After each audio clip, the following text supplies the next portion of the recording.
February is a very exciting time for Formula One and Formula One fans in particular because it's livery season and all the launches of the cars happen in February.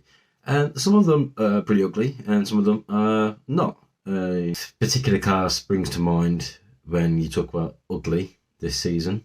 I will go into that later on. And there's another car which I personally think is one of the nicest looking Formula One cars we've had for a long time. Today I'll be going through the 10 permanent Formula One car liveries for this season, and I'll also be giving a special mention to some test liveries that are released by Alfa Romeo. And I don't know what Haas are doing with their livery, but I refuse to acknowledge the other one. So I'm going to just rate their plain white one because of obvious reasons. Also going to mention the second Alpine livery because they've got a full pink one as well, which I actually think looks quite nice. But we'll get into those. I'll go from bottom to top. I've started off with the plain white Haas livery. Now, this is only because I just think it's just uninspired, and I've got to give a little bit of credit to Haas. They didn't expect this to happen, obviously. So, in fairness, there's not really a whole lot they can do about that, but it still looks pretty naff. And it's a shame that it does look quite boring. I think the white that they've got, I saw some photos of it basically where you can still see all the nail heads and the screw heads, and it just looks a bit like they just didn't finish it, which understandable because it was a fairly rapid livery they had to come up with, and it was the time was of the essence to stop running the old livery, which is fair enough. It's just unfortunate that it's completely ruined their look for this season. So above that in 11th we've got the AlphaTauri livery because again that's just drab, dreary and uninspired, and the Toro Rosso livery was far superior to anything that AlphaTauri have done so far. I don't really think I need to explain that one too much. It's just a basic, boring grey and white livery. It's nothing really.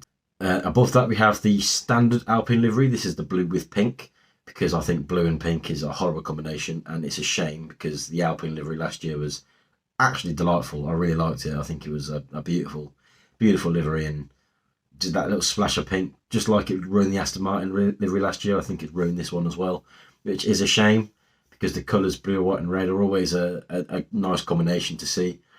I thought the incorporation of the red and white on a massively blue livery last year was really quite nice.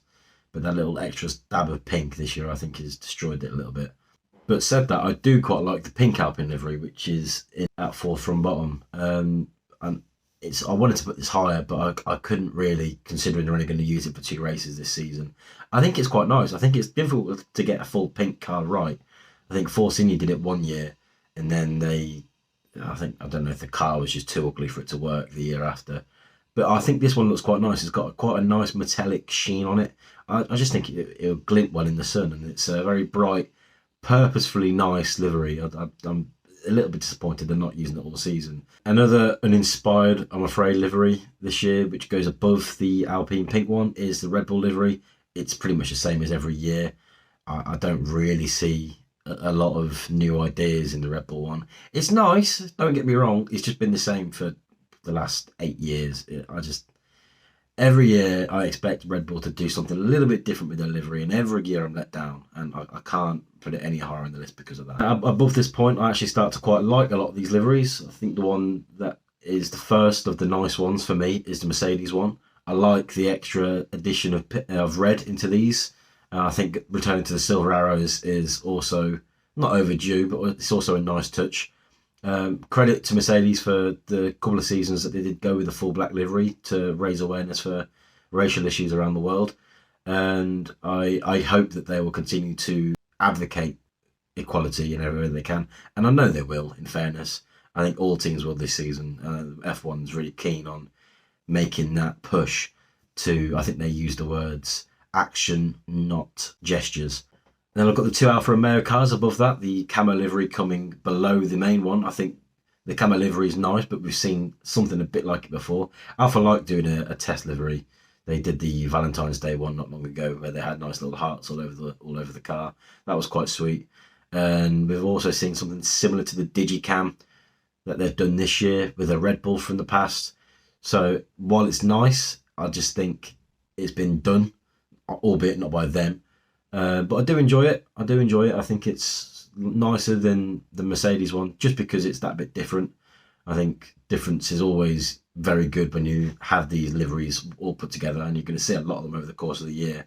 With all the races that we're going to. While I like it, I'm glad it's only been used for testing, because the actual Alfa Romeo livery, which I've got ahead of this one, is a lot nicer. I think it's beautiful. It's so much an improvement on last year. I think they've just got the colour mix dead on right. It's an Alfa Romeo. It's beautiful. It was always going to look nice. They've got a very fortunate array of colours that they can choose from that will stick to their brand. So I think as far as that goes, they smashed it. It's a very nice car. Well done, Alfa. Above that, I actually have the Ferrari, which a lot of people say is the best looking F car that's seen for a long, long time. But I'm afraid I can't get over the side pods. They remind me of red blood cells. I'm sorry, I just can't unsee it. I said it to my friend once. He mentioned it the other day. He showed me a photo of the car from the mounted camera on the back of the air intake, and it just looks like a red blood cell. I'm sorry, I can't get my head around it. So I've got the Ferrari in fourth. On the podium, the first of the winners, as they would say, is Williams. And I hope you see a lot more Williams on the podium this year. They've made mine for the liveries. I think it's a very nice car. Again, a nice little bit of red on there just to enhance the other colours. I think the shade of blue they've gone for is delightful as well. I think it's a very well put together car, and I'm really excited to see how well they can do this year, because I hope this is the year that Williams start to resurge.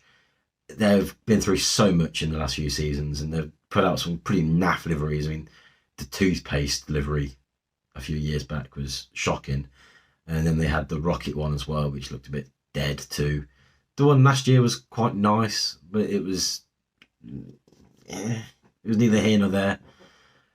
So this is the first really wow livery that I've seen this season that I was really, really impressed by when I saw it, even from the renders stage. But on track, it looks even nicer. Coming in second, I've got the orange team. I think they've gone for a slightly Gulf-inspired livery. I mean, the one they did for Monaco last year was unbeatable. I think that was the nicest livery I've seen in that Formula One, possibly ever, in the space of time that I've been watching. It was a thing of beauty, and I can see why they went for it, and I can see why they made it a one-off thing. They didn't want to, I don't think, sour or sully people's memories of how nice it was. If they saw it every week, it would make it a bit less special.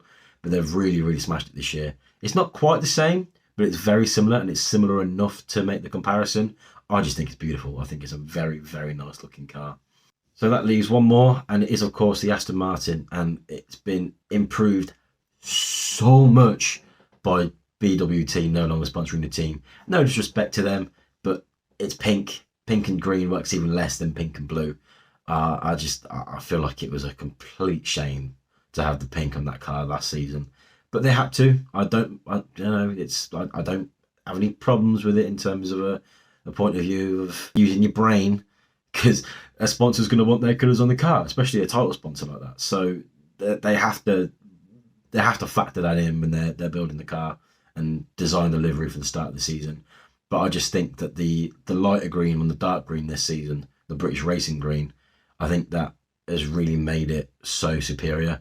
And I think the shade of green they've gone for, they've absolutely nailed it. It looks so good, and I can't wait to see it out on the track. And I hope that they've given Sebastian Vettel a car he can be proud of, because Seb in green, that's something I can get behind. He looks very, very comfortable driving that car when he's on form, and the car itself is an absolute thing of beauty. So I would not have a problem seeing that at the front of the grid all season. So yeah, that's my list, my top 12. It's my initial reaction that I've gone off, and a little bit of afters as well after testing. So I'm glad that all the main liveries have been released for the rest of the season. We've got a very good looking grid. Even the cars that I don't think are that nice are still quite good looking cars. There's not one that I look at and just go, that is absolutely fucking disgusting. Thanks for watching. Let me know what your thoughts are on this. I'd be interested to hear and read your comments slagging me off for not putting Ferrari at the top. But I think it's just my personal preference. So lynch me now. I'm ready for it. I'm prepared. Do your worst. Come at me. Let's see what we can do.